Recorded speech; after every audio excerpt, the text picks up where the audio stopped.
قل أطيعوا الله والرسول فإن تولوا فإن الله لا يحب الكافرين.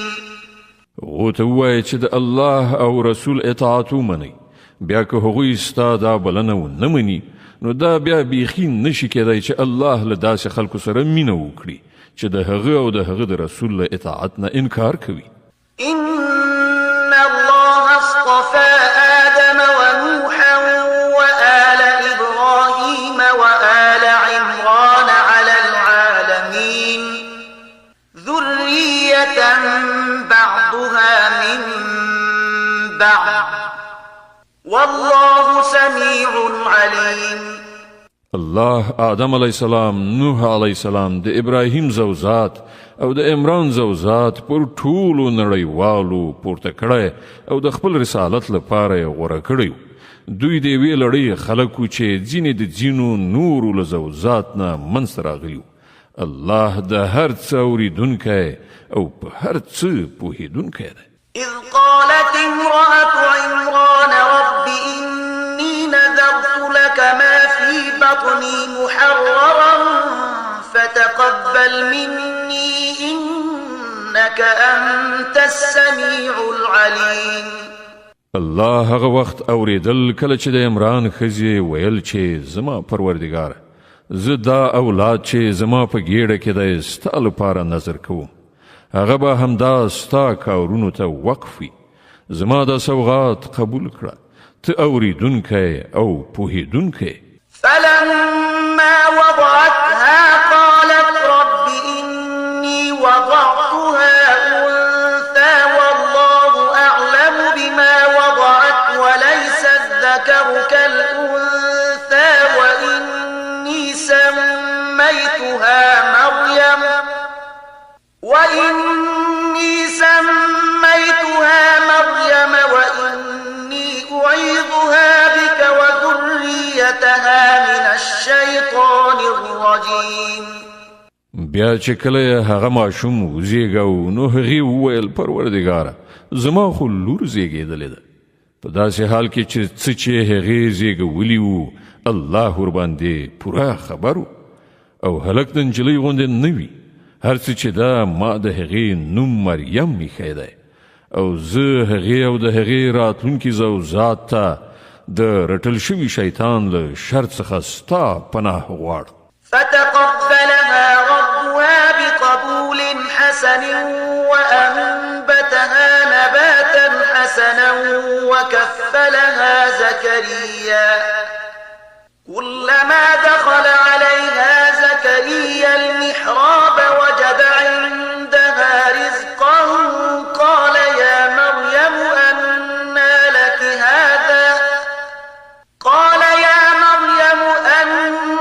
لك هذا قالت هو من عند الله إن الله يرزق من يشاء بغير حساب. په پای کې د هغې رب هغه نجلۍ په خوښۍ سره قبوله کړه.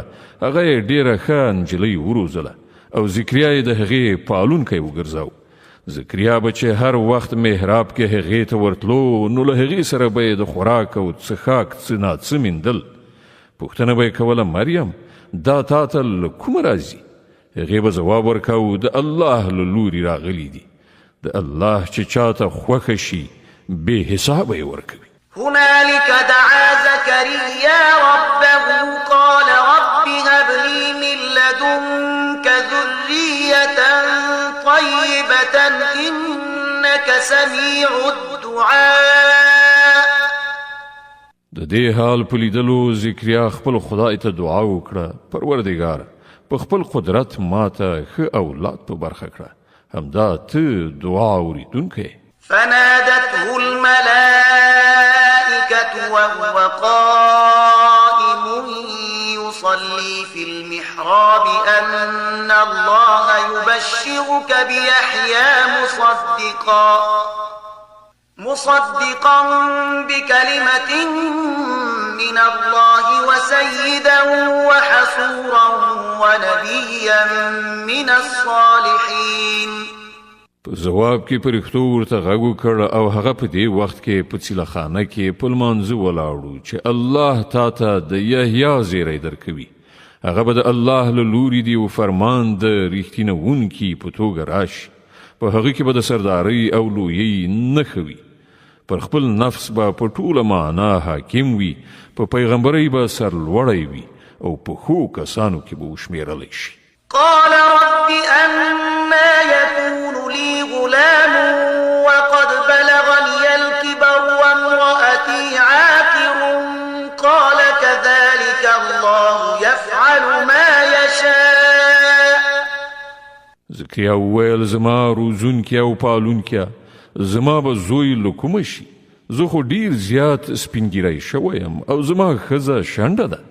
ځواب ورکړی شو همداسې به وشي. د الله چې څه خوښه وي همغسې کوي. قال رب اجعل لي آية قال آيتك ألا تكلم الناس 3 أيام إلا رمزا واذكر ربك كثيرا وسبح بالعشي والإبكار. عرضی وکړ څښتنه نو ماته کومه نښه وټاکه. وی فرمایل نښه دا ده چې ته به تر 3 ورځو پورې له خلکو سره له اشارې پرته څه خبره ونه کړې او یا به یې ونه شې کړی. په دې موده کې خپل رب ډیر یادوه او سهار او ماښام د هغه د پاکۍ ستایونکی اوسه. وإذ قالت الملائكة يا مريم إن الله اصطفاك وطهرك واصطفاك على نساء العالمين. نو هغه وخت را ورسید چې پرښتې مریم ته راغلی او وی ویل ای مریم الله ته غوره کړې او تا ته سپېڅلتیا دربښلې او د ټولې نړۍ پر ښځو یې تا ته ترجیح درکړې. يا مريم اقنتي لربك واسجدي واركعي مع الراكعين. د خپل پروردګار د فرمان تابع اوسه. د هغه په وړاندې سر په سجده اوسه او کوم بندگان چې د هغه په وړاندې سر ښکته کوونکي دي ته هم له هغو سره سر ښکته کوونکي اوسه. ذلك من أنباء الغيب نوحيه إليك وما كنت لديهم إذ يلقون أقلامهم أيهم يكفل مريم وما كنت لديهم إذ يختصمون. اے محمد دا پټ خبرونه دي چې مونږ تا ته د وحی په وسیله وایو. که نه ته خو په هغه وخت کې هلته نه وي چې د هیکل خدمتګارانو د دې فیصلې په خاطر خپل قلمونه غورځول چې د مریم سرپرست به څوک کیږي او نه ته په هغه وخت کې موجود وي چې د هغو پرې جګړه وه. إذ قالت الملائكة يا مريم إن الله يبشرك بكلمة منه اسمه المسيح عيسى ابن مريم وجيها في الدنيا والآخرة ومن المقربين ويكلم الناس في المهد وكهلا ومن الصالحين. او کله چې پرښتو وویل ای مریم الله تا ته د خپل یو فرمان زیری درکوي. د هغه نوم به مسیح عیسی بن مریم وي. په دنیا او په آخرت کې به د عزت څښتن وي. د الله په نږدې بندگانو کې به شمیرل کیږي. خلکو سره به په زانګو کې هم خبرې وکړي او په زړښت کې به یې هم وکړي. هغه به یو ښه سړی وي. قالت رب أنا يكون لي ولد ولم يمسسني بشر قال كذلك الله يخلق ما يشاء إذا قضى أمرا فإنما يقول له كن فيكون. مریم چې دا واوریدل وی ویل پروردګاره زما زوی له کومه شي ما ته خو چا لاس قدر هم نه دی راوړی. ځواب ورکړ شو همداسې به وشي. الله چې چاته اراده وکړي پیدا کوي. هغه چې کله د کوم کار کولو فیصله وکړي نو صرف دومره وایي چې وشه او هغه کیږي. ويعلمه الكتاب والحكمة والتوراة والإنجيل ورسولا إلى بني إسرائيل أني قد جئتكم بآية من ربكم أني أخلق لكم من الطين كهيئة الطير فأنفخ فيه فيكون طيرا بإذن الله وأبرئ الأكمه والأبرص وأحيي الموتى بإذن الله وأنبئكم بما تأكلون وما تدخرون في بيوتكم إن في ذلك لآية لكم إن كنتم مؤمنين. پرښتو د خپل وینا په لړ کې ورپسې وویل او الله به هغه ته کتاب او حکمت وښي د تورات او انجیل علم به ورزده کړي او بني اسرائیلو ته به د خپل پیغمبر په توګه وټاکي او کله چې هغه د پیغمبر په توګه بني اسرائیلو ته ورغی نو وی ویل زه ستاسې د رب لخوا له نښانې سره تاسې ته راغلی زه ستاسې په مخ کې له خټې نه د مرغۍ د شکل یوه مجسمه جوړوم او په هغې کې پوکی کوم هغه د الله په امر الوتونکی جوړیږي زه د الله په امر مورزادي ړوند او پیس روغوم او مړي ژوندي کوم زه تاسې ته ښیم چې تاسې څه خورئ او څه په خپلو کورونو کې زیرمه کوئ په دې کې تاسې ته پوره نښانه ده که تاسې ایمان راوړونکي یاست ومصدقا لما بين يدي من التوراة ولأحل لكم بعض الذي حرم عليكم وجئتكم بآية من ربكم فاتقوا الله وأطيعون. او زه د هغې ښوونې او هدایت ریښتینونکی راغلی یم چې له تورات نه اوس زما په زمانه کې موجود دی او د دې لپاره راغلی یم چې تاسې ته ځینې هغه شیان حلال کړم چې پر تاسې حرام کړی شوي دي ګورئ زه ستاسې د روزونکي پالونکي له لوري تاسې ته له نښانې سره راغلی یم نو له هغه نه وویرېږئ او زما اطاعت وکړئ إن الله ربي وربكم فاعبدوه هذا صراط مستقيم. الله هم زما رب دی او هم ستاسې له دې عمله تاسې د همغه بندګي غوره کړئ همدا سمه سیخه لاره ده.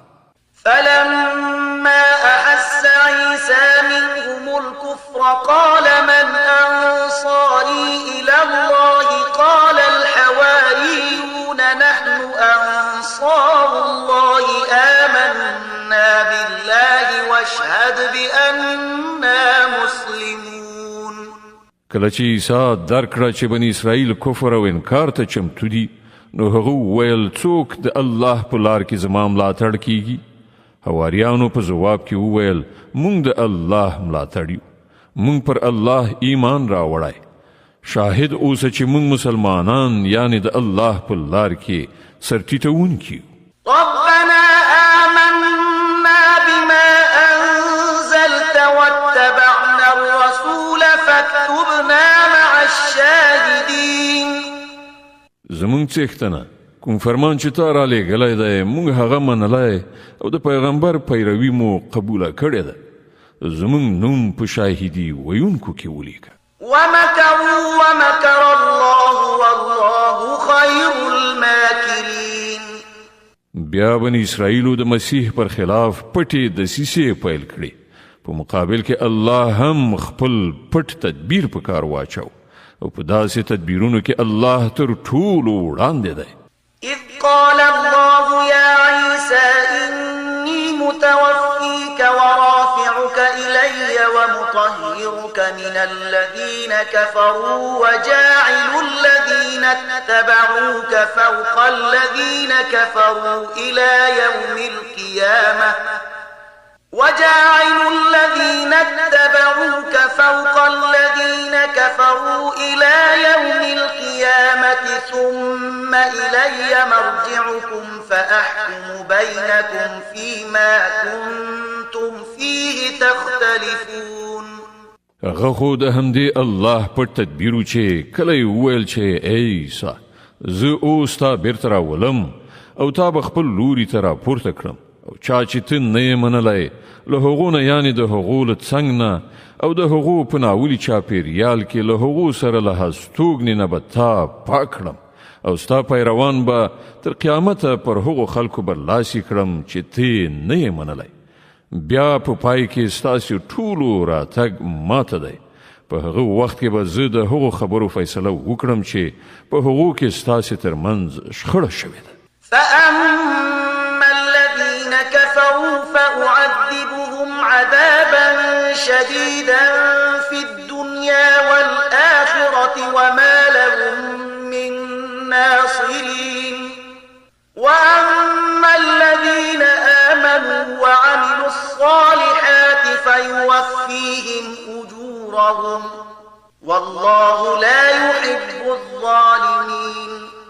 کوم خلکو چې د کفر او انکار چلند غوره کړی دی هغو ته به په دنیا او آخرت دواړو کې سخته سزا ورکړو او هغوی به کوم رستندوی ونه مومي او کوم کسانو چې د ایمان او نیکیو چلند غوره کړی دی هغو ته به د هغو ثوابونه پوره بشپړ ورکړی شي او ښه وپوهیږئ چې الله ظالمان هیڅکله نه خوښوي. ذلك نتلوه عليك من الآيات والذكر الحكيم. دا له نښانو او حکمت نه ډکې یادونې دي چې مونږ یې تا ته اورو. إن مثل عيسى عند الله كمثل آدم خلقه من تراب ثم قال له كن فيكون. د الله په وړاندې د عیسی مثال د آدم غوندې دی چې الله هغه له خاورې نه پیدا کړ او امر ورته وکړ چې شه نو هغه وشو. الحق من ربك فلا تكن من الممترين.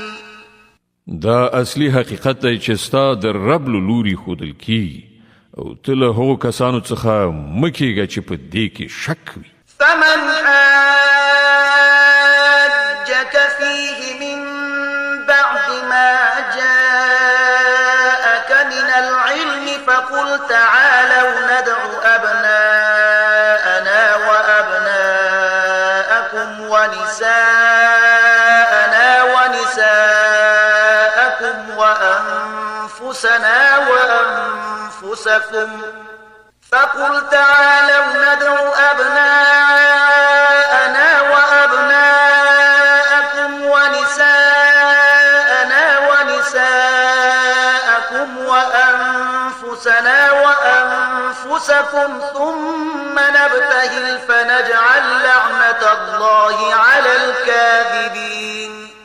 د دې علم له راتګ نه وروسته که اوس څوک په دې باب له تا سره جګړه وکړي نو ای محمده ورته ووایه چې راځئ هم به مونږ او تاسې په خپله راشو او هم به خپلې کورنۍ راولو او د خدای په وړاندې به دعا وکړو چې که هر څوک دروغجن وي پر هغه دې د خدای لعنت وي.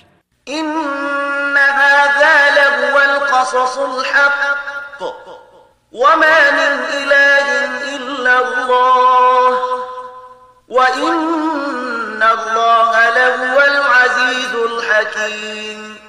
فإن تولوا فإن الله عليم بالمفسدين. دا بیخي صحیح واقعیتونه دي او حقیقت دا دی چې له الله نه پرته هیڅ بل خدای نشته او هغه د همدې الله ذات دی چې د هغه زور پر ټولو بار او د هغه حکمت د کائناتو په نظام کې کاریګر دی. نو که دوی په دې شرط له مقابلې نه مخ واړوي نو دا به په ډاګه شي چې هغوی مفسدان دي او الله د فساد خورونکو په حال ښه خبر دی. قل يا أهل الكتاب تعالوا إلى كلمة سواء بيننا وبينكم ألا نعبد إلا الله ولا نشرك به شيئا ولا يتخذ بعضنا بعضا أربابا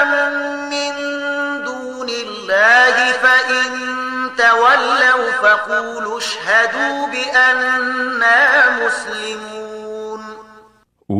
اے اهل کتابو یوې داسې خبرې ته راشي چې زمونږ او ستاسې دواړو ترمنځ یو شان ده، دا چې مونږ له الله نه پرته د هیڅ چا بندګي ونه کړو، له هغه سره هیڅوک شریک ونه ګڼو، او له مونږ نه د هیڅوک له الله نه پرته هیڅ یو په ربوبیت ونه نیسي. که هغوی د دې بلنې له منلو نه مخ واړوي نو په ډاګه ورته ووایه چې شاهدان اوسئ، مونږ خو مسلمانان یعنی یوازې د خدای بندگی کوونکي او اطاعت کوونکي. يا أهل الكتاب لم تحاجون في إبراهيم وما أنزلت التوراة والإنجيل إلا من بعده أفلا تعقلون. اے اهل کتابو تاسې د ابراهیم علیه السلام په باب ولې له مونږ سره شخړه کوئ؟ تورات او انجیل خو له ابراهیم علیه السلام نه وروسته نازل شوي دي، نو تاسې په دومره خبره هم نه پوهیږئ؟